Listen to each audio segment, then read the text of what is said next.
విశ్వాసం లేని కుక్క. అమ్మో అమ్మమ్మో, నేను విశ్వాసం లేని కుక్కనా? అరే తమ్మున్నాని పోలీసులు కొట్టాడు, వాళ్ళ ఇంటికి వచ్చారు, సారీ చెప్తామంటే ఏమన్నావు? కరకోసరుకోమని నన్ను కిండ చేస్తావా? అయినా భరించా. ఒరే నాయనా, మనోడు అమ్మాయి జోలికి వెళ్తున్నాడు, వాడికి కొంచెం భయం పెట్టరా అన్నా. మేడి పొట్టు పురుగులు అన్నావు, నన్ను ఇంకా దొబ్బులెట్టావు. అయినా భరించా. చివరికి ఏసీపీ ట్రాన్స్ఫర్ చేస్తాను రా మొగుడా, అన్నం పెడతానంటే వద్దు, వాడు ఇక్కడే ఉండాలి, వాడిని ఫుట్బాల్ ఆడతానన్నావు. ఏరా నువ్వు ఒలింపిక్ ప్లేయర్ వా ఫుట్బాల్ ఆడటానికి? సుమతి చేతికి చెప్తాను పిచ్చి వదవా. 14వ పేజీ 6వ అధ్యాయం 3వ పద్యం. బలవంతుడు నాకేమని ఒళ్ళు కొవ్వు బలవా, తలిసీమల చేత చావగ సుమతి, చావగ సుమతి. నువ్వు అలాగే చస్తావు. నువ్వు తాగిన ఎంగిలే కదా, స్టిల్ నీ ఎంగిల్ తాగేవాడిని, స్టిల్ నీ ఎంగిల్ మెతుకులు తినేవాడిని. అర్థం చేసుకొని చావు, బాగుపడి చావు పిచ్చి వెదవా.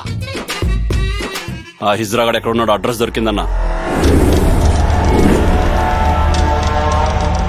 నా మాట విను మహి. విన్ను. ఈ రోజు మీ డాడీకి చెప్పి మన మ్యారేజ్ ఫిక్స్ చేయించేస్తాను. ఇంకొద్ది రోజులు ఆగొచ్చు కదా. కుదరదు. అరే ఇగో అమ్మాయి. Hello uncle. రామ్మా.